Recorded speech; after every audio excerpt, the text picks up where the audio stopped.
सभे मगहिया भाई बहन के भूलेटन काका के राम राम आथिन मगहिया खबर में सुनथिन देश दुनिया के खबर। बिहार सूबा में सस्ता हो गए 15 पैसे प्रति यूनिट बिजली।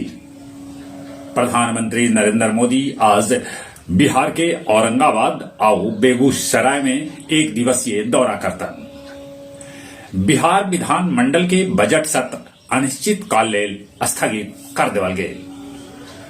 वंदे भारत एक्सप्रेस ट्रेन अब पटना से रांची जाए के रास्ता में जहानाबाद भी रुकत। कल पटना के मिलर स्कूल मैदान में महारैली में जुटन बिहार भर के लाखों दांगी जाति के लोग। राजद के विधायक भारत बिंद भाजपा में शामिल हो गलन।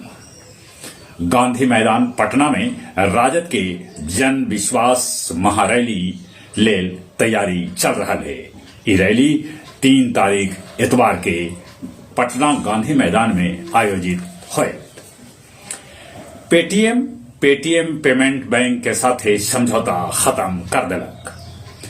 बांग्लादेश के 7 मंजिला इमारत में लगल भीषण आग, होल भारी नुकसान। 46 आदमी के है मौत के खबर, कैकन लोग बेहोशत। ईरान में कल संसदीय चुनाव करावल गए। पाकिस्तान में 9 मार्च के करावल जायत राष्ट्रपति लेल चुनाव। जरदारी के चुनाव जीतना लगभग तय मानल जा रहा है। व्यस्तता के बावजूद गया के डीएम डॉक्टर त्यागराजन सुनलन फरियादी सभे के फरियाद। मुफासिल स्थित लखी बाग में माधुरी देवी के गौशाला में आग लगे से भारी नुकसान होल। शेरघाटी मोरहर नदी पर बनल पुरनका पुल के मेंटेनेंस के काम आखिरकार पूरा हो गए। अब लोग के जाम से मिलत निजात। और अब कुछ खेल के समाचार।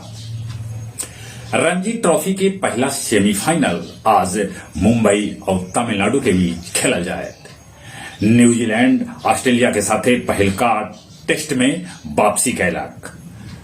भारत के पूर्व कप्तान कपिल देव भी कहलन कि घरेलू क्रिकेट खिलाड़ी सभे के खेले के चाहिए। संतोष ट्रॉफी में सेना, गोवा, केरल और असम के टीम सेमीफाइनल में जगह बना लेलक।